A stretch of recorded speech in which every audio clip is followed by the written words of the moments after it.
Bonjour Raphaël Glucksmann. Bonjour. Bonjour. Plus de 2 ans de guerre, 31 000 soldats ukrainiens morts au front. Emmanuel Macron organise aujourd'hui une réunion internationale de soutien à Kiev, à l'Elysée. Que doit-il en ressortir? Des actes. Vous savez, en ce moment sur le front, les Ukrainiens sont en pénurie de munitions. Et pourquoi sont-ils en pénurie de munitions? À cause de nous.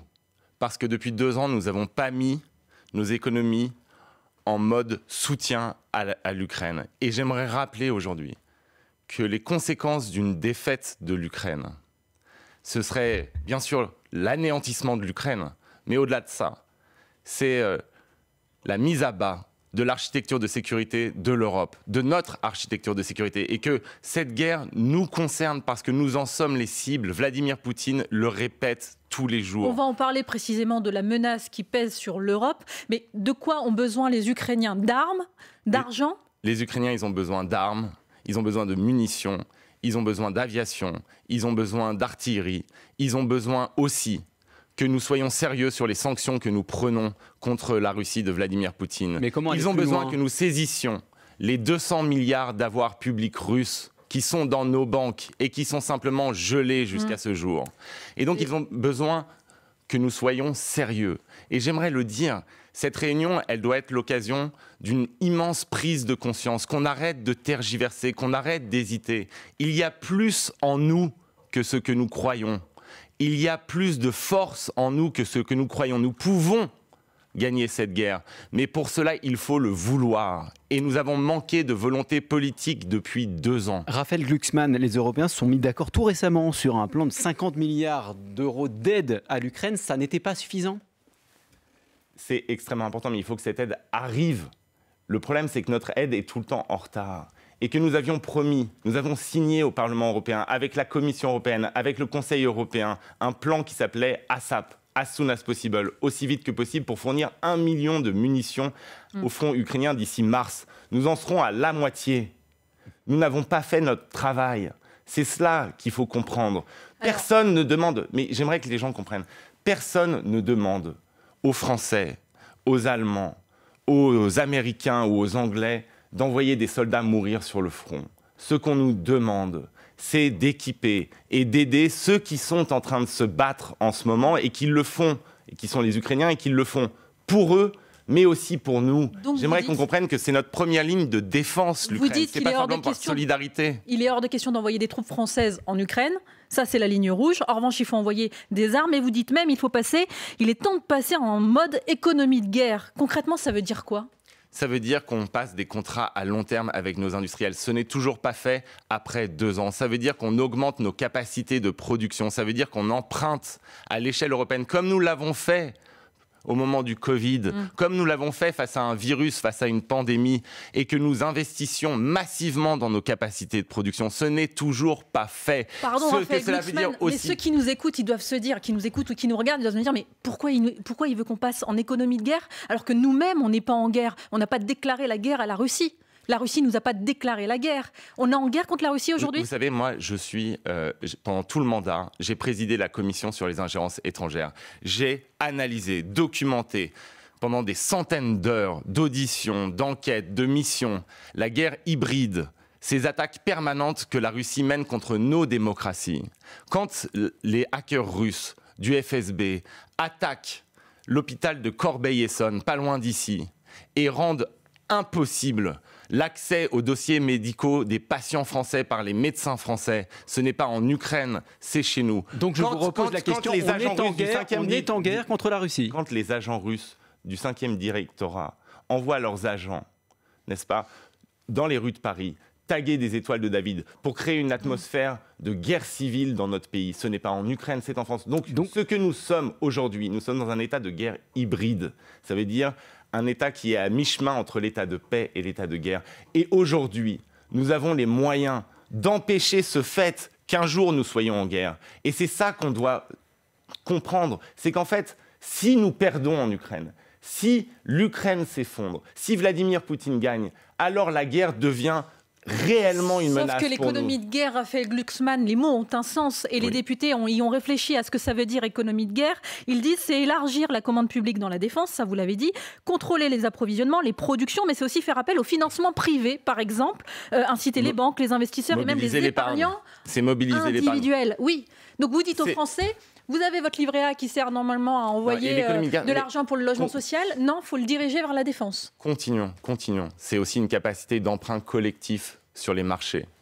C'est aussi la solidarité. Quand on est ébranlé par une crise aussi profonde que celle qu'on traverse, l'économie de guerre, c'est aussi de demander aux plus riches de contribuer à l'effort national. C'est-à-dire, vous allez taxer davantage les plus riches ? C'est aussi ce que nous portons en lançant une initiative à l'échelle du continent européen pour que les plus hauts patrimoines soient désormais taxés à l'échelle européenne. C'est aussi la taxe sur les super profits de guerre. Vous savez qu'il y a des grandes entreprises, en particulier dans le secteur de l'énergie, qui font des bénéfices records depuis le 24 février 2022.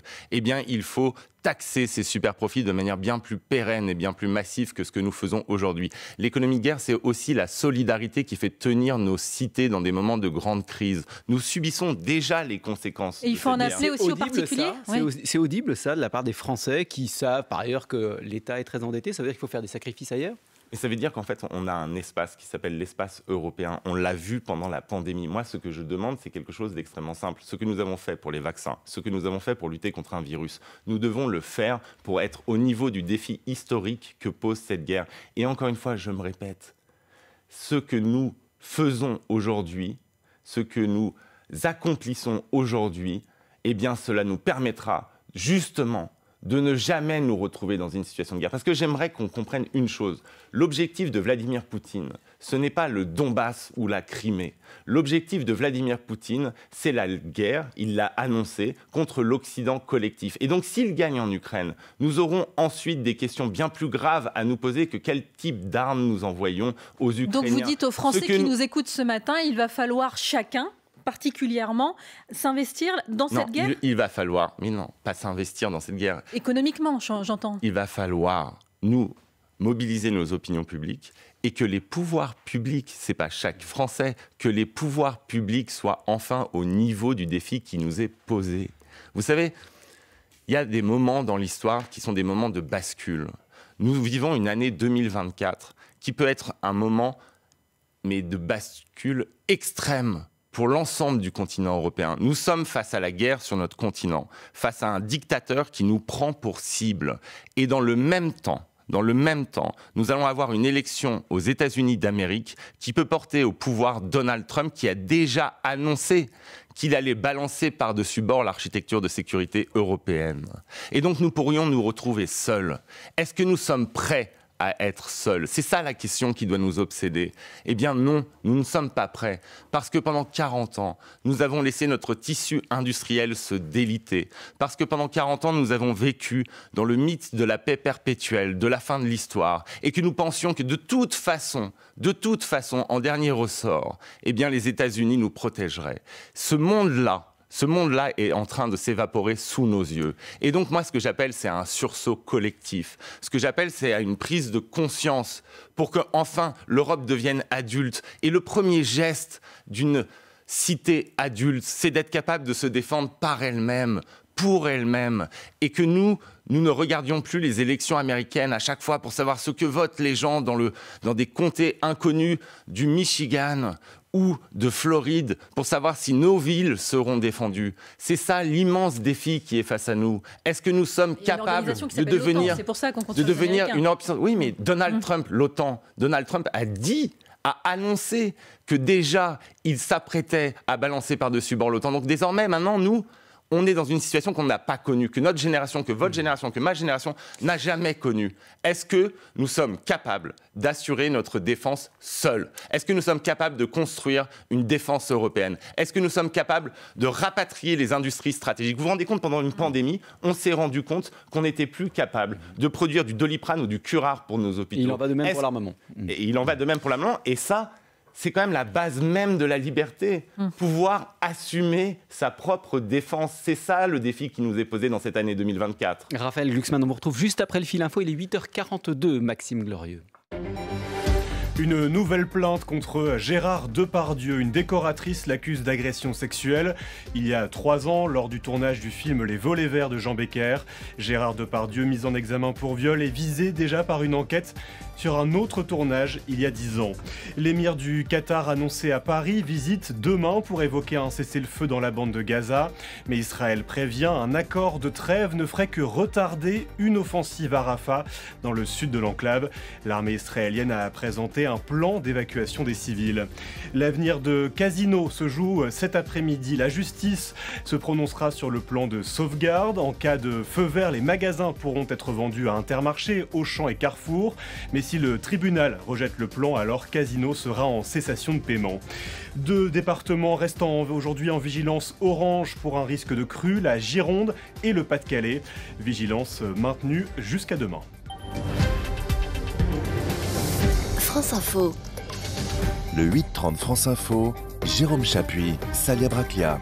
Raphaël Glucksmann, tête de liste PS Place Publique aux Européennes. Un dernier mot sur la Russie. Raphaël Glucksmann, le corps d'Alexeï Navalny a été restitué ce week-end à sa famille. Et hier, Jordan Bardella a commenté la mort de l'opposant russe en ces termes. On reconnaît la qualité démocratique d'un État à la manière dont il traite ses opposants. Et il estime, le président du RN, que le régime russe a une part de responsabilité majeure dans ce décès. Ce changement de ton du RN sur la Russie, vous le jugez crédible ? Moi, je suis au Parlement européen depuis 5 ans. Je les ai vus, les dirigeants, les représentants du Rassemblement national. Je les ai vus refuser de voter chaque résolution sur Navalny, sur les opposants russes en prison, refuser de voter l'aide macro-financière à l'Ukraine, refuser de voter la condamnation des milices Wagner de la Russie qui prennent pour cible nos soldats français en Afrique. Et donc, ils n'ont aucune crédibilité sur cette question. Et vous savez, au-delà de cela, depuis des années, le Rassemblement national fonctionne comme un support de Vladimir Poutine dans sa croisade contre les démocraties occidentales et contre les démocraties européennes. Mais là, de fait, il y a un changement de ton. Mais quel changement de ton ? C'est pas une prise de conscience ? Ils sont en avril 2003, encore au Parlement européen. Ils refusaient... 2023, pardon. Ils refusaient de voter la résolution qui condamnait les conditions de détention de Navalny. Il refusait de s'associer à l'écrasante majorité des députés européens qui votaient cette résolution. Et donc, c'était après le début de l'invasion totale de l'Ukraine. C'était en pleine guerre. Et donc, ils n'ont pas changé fondamentalement. Et leurs alliés à l'échelle européenne n'ont pas changé fondamentalement. Et nous avons là une internationale des nationalistes qui sont en guerre, eux, contre les institutions européennes et qui refusent tout ce qui permettrait de renforcer la sécurité des citoyens européens, de renforcer la souveraineté du continent européen. Et dans cette grande confrontation qui nous oppose au régime de Vladimir Poutine, eh bien cette internationale d'extrême droite qui menace les prochaines élections européennes, qui menace d'emporter ces prochaines élections européennes, cette internationale d'extrême droite vise à l'affaiblissement de nos nations.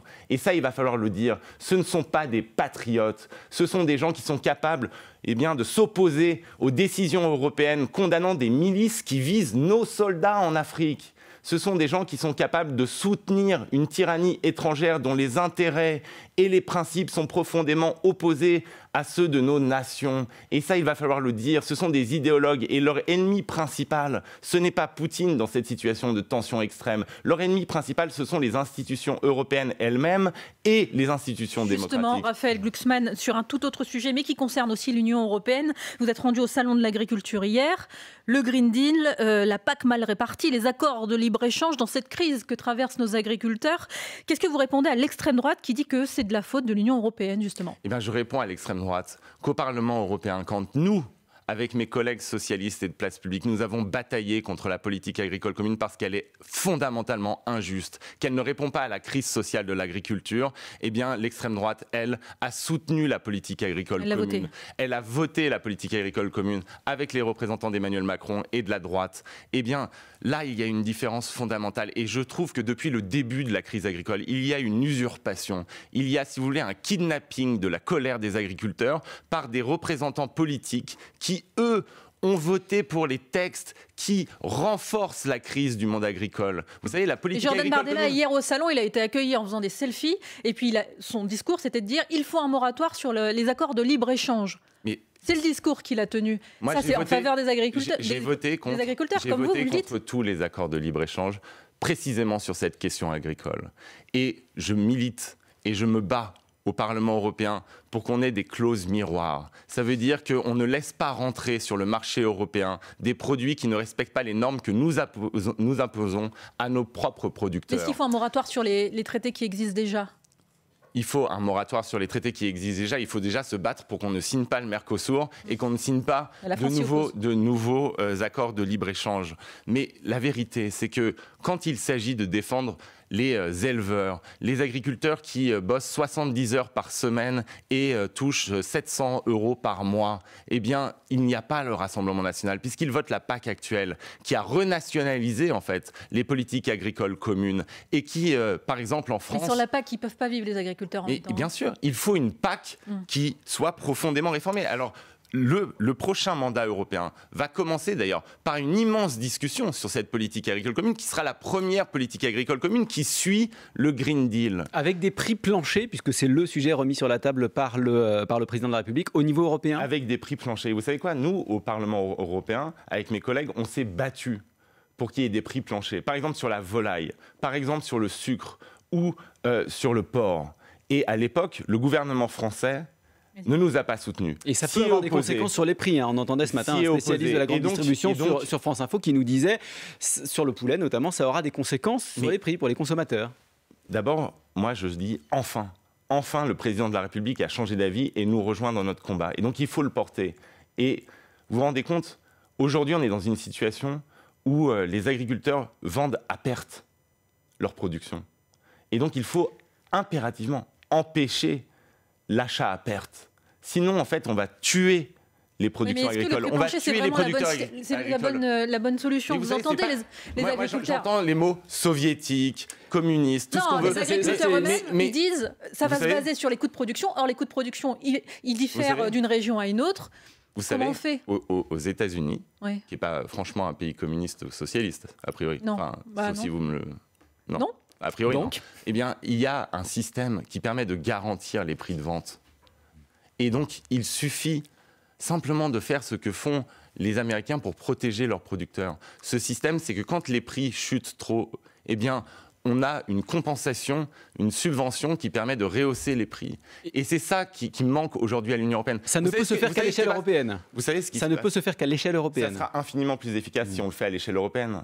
Mais ce qui se passe, c'est que l'Union européenne est le dernier endroit au monde où on pense que les règles de l'OMC, c'est issu du mont Sinaï et c'est donné par Dieu.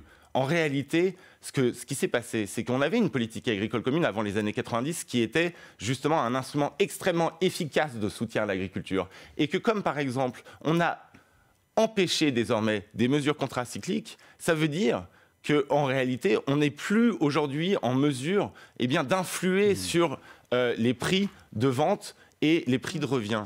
Et fondamentalement, ce qu'il faut faire, mais c'est vrai sur tous les sujets, c'est remettre au cœur la politique, c'est laisser libre les institutions politiques qui sont aujourd'hui engoncées dans des règles sur le libre-échange, sur la concurrence libre et non faussée ou sur l'austérité, des règles qui les empêchent d'avoir un impact social puissant. Et aujourd'hui, on a une politique agricole commune qui, au lieu, parce qu'elle subventionne l'hectare et la production, au lieu de subventionner l'actif et l'emploi, vient renforcer les inégalités au lieu de les corriger. Et c'est ce que nous proposons de changer à l'échelle européenne. Raphaël Glucksmann, on vous retrouve dans une minute, juste après le fil info, 8h51. Maxime Glorieux. Emmanuel Macron veut sceller la fin de la crise des agriculteurs. Il demande aux syndicats de structurer leurs dernières revendications. Rendez-vous à l'Elysée dans 3 semaines. Le chef de l'État qui fait le lien entre la coordination rurale et le Rassemblement national. Du complotisme pour le patron du RN, Jordan Bardella. Une vingtaine de dirigeants européens aujourd'hui à Paris pour réaffirmer leur soutien à l'Ukraine. Sur France Info, Raphaël Glucksmann attend des actes. Les Ukrainiens ont besoin d'armes et de munitions, rappelle la tête de liste PS Place Publique aux élections européennes. Il avait fui en Belgique avant d'être renvoyé au Maroc. L'imam Hassan Iqiyoussen pourra-t-il revenir en France ? La justice examine à nouveau son arrêté d'expulsion. Il était accusé de propos antisémites. Une audience 4 jours après l'expulsion d'un autre imam, Majoub Majoubi. Paris s'est fait peur hier au Parc des Princes. Match nul contre Rennes dans les arrêts de jeu. Marseille renoue avec la victoire en Ligue 1 au Vélodrome face à Montpellier. France Info. Le 8-30 France Info, Jérôme Chapuis, Salia Braclia. Raphaël Glucksmann, on vous a beaucoup entendu depuis 8h30 parler de la guerre en Ukraine. Il y a cette autre guerre évidemment qui inquiète beaucoup les Européens au Proche-Orient. Des otages toujours détenus par le Hamas, près de 30 000 morts à Gaza sous les bombardements israéliens. Faut-il des sanctions contre Israël comme le réclame la France insoumise ? 1,4 million de Palestiniens sont aujourd'hui encerclés et menacés à Rafah. Ce sont des gens qui sont venus du nord, qui a été détruit, du nord de la bande de Gaza, et qui sont aujourd'hui réfugiés et qui sont à nouveau menacés de devoir quitter pour aller où ? Pour retourner dans le nord détruit, pour aller en Égypte qui a la frontière bloquée. Donc il faut aujourd'hui passer à une étape supplémentaire dans les pressions sur le gouvernement de Netanyahou. Ça veut dire quoi, une étape supplémentaire ? Ça veut dire qu'il faut être extrêmement clair. On a un accord d'association avec Israël. Eh bien, s'il n'y a pas d'arrêt de cette offensive et si nous n'obtenons pas un cessez-le-feu, eh bien, il y a une clause droit humain dans cet accord et il faut l'utiliser, cette clause droit humain, et menacer. Il faut continuer sur les sanctions des colons les plus extrémistes qui, en Cisjordanie, profitent de cette situation pour étendre sans cesse leurs colonies. Les sanctions, ça veut dire quoi ? Contre les colons, ça veut dire quoi précisément ? Le gouvernement français a pris des mesures contre des sanctions extrémistes qui sont des interdictions de venue en Europe, qui sont des gels d'avoir. Eh bien, il faut les étendre et continuer à mettre la pression sur le gouvernement Netanyahou. C'est de nature à faire plier Netanyahou. Il n'écoute même pas les Américains. C'est pas de nature, mais pour l'instant, si vous voulez, on ne fait pas grand-chose.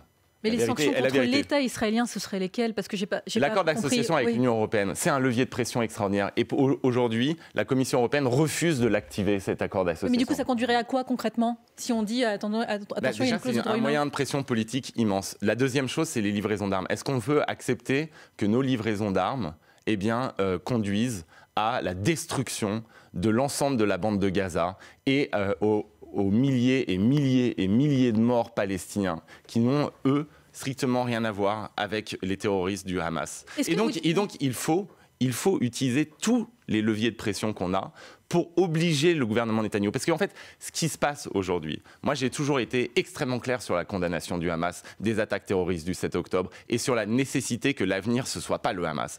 Donc, simplement, ce qui est en train de se passer aujourd'hui, c'est plus une lutte antiterroriste. Ce qui est en train de se passer, c'est la destruction complète de la bande de Gaza. Vous parlez de génocide comme le président brésilien, le président Lula ? Vous savez, moi, même sur l'Ukraine, j'emploie pas le terme génocide. Donc je fais très attention avec l'utilisation de ce terme.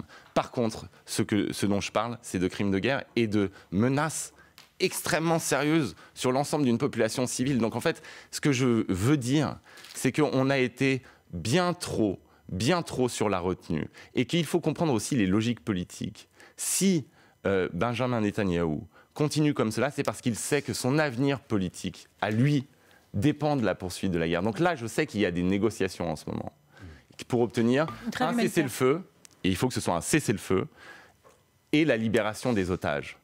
Eh bien, ce que ça suppose dans ce cas-là, c'est qu'on ait un langage beaucoup plus dur à l'égard du Premier ministre israélien, pour lui faire comprendre que ce n'est pas une option que de refuser ce deal-là. Raphaël Glucksmann, le Parlement européen pour lequel vous êtes à nouveau candidat n'a pas tout à fait fini son travail. Il s'apprête à voter cette semaine la systématisation d'un examen médical tous les 15 ans pour conserver son permis de conduire. Vous allez le voter, ça ?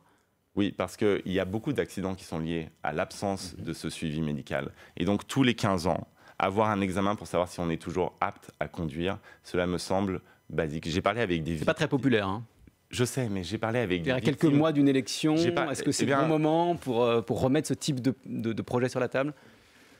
Mais quand vous parlez avec une victime d'un accident qui a été déclenché par une personne qui n'était plus apte à conduire, franchement, ce qui est populaire ou ce qui ne l'est pas, eh bien, vous le mettez un peu de côté. Parce qu'en fait, il y a des accidents qui sont parfaitement évitables, qui détruisent des vies. Et on pourrait, tous les 15 ans, avoir une visite médicale pour voir si nous sommes toujours aptes à conduire ou pas. Et ça me semble pas être dévastateur sur la vie des citoyennes et des citoyens français. Raphaël Glucksmann, vous êtes donc le candidat du PS et de Place Publique pour les européennes, mais votre candidature ne rassemble pas à gauche, car certains, comme l'insoumis François Ruffin, vous trouvent totalement déconnecté, hors sol, sans ancrage, ce sont ces mots. Vous faites partie d'une élite qui avance avec arrogance et inconscience. Ça, il vous l'a écrit. Qu'est-ce que vous dites à ceux qui pensent comme lui ?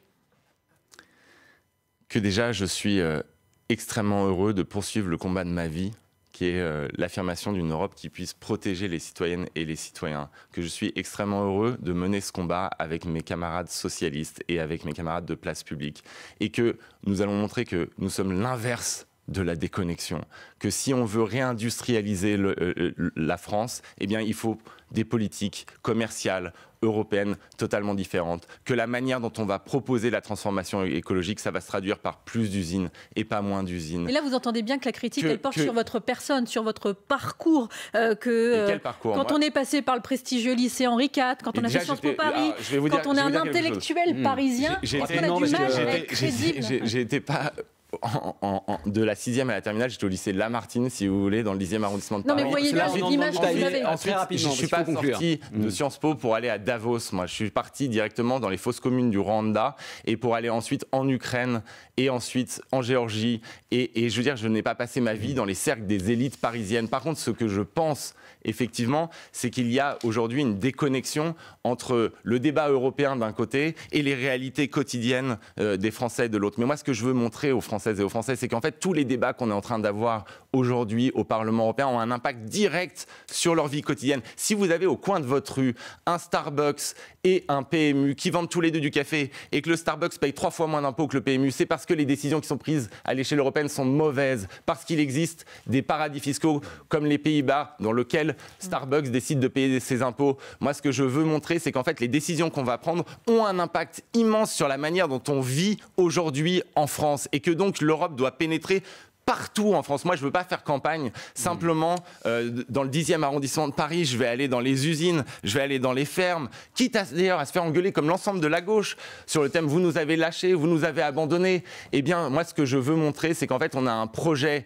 qui va répondre aux angoisses et aux inquiétudes des Françaises et des Français qui sont aujourd'hui les victimes de la globalisation et que si on veut reprendre en main notre destin face à cette globalisation, si on veut domestiquer les multinationales qui ont délocalisé pendant 40 ans, on pourra le faire qu'à l'échelle européenne. Et ça, c'est un vrai débat à gauche, je vais vous dire. C'est un vrai débat à gauche parce que c'est où est-ce qu'on place la reprise en main de notre destin? Est-ce que c'est à l'échelle nationale ou est-ce que c'est à l'échelle du continent européen? On les organisera, ces débats pour les Européens. C'est à l'échelle du continent européen. Il nous faudra plus d'Europe, moins de Chine et moins d'Amérique, mais plus d'Europe si nous voulons mener des politiques protectrices pour les citoyens. Vraiment très en retard. Merci beaucoup Raphaël Glucksmann d'avoir été l'invité de France Info ce matin.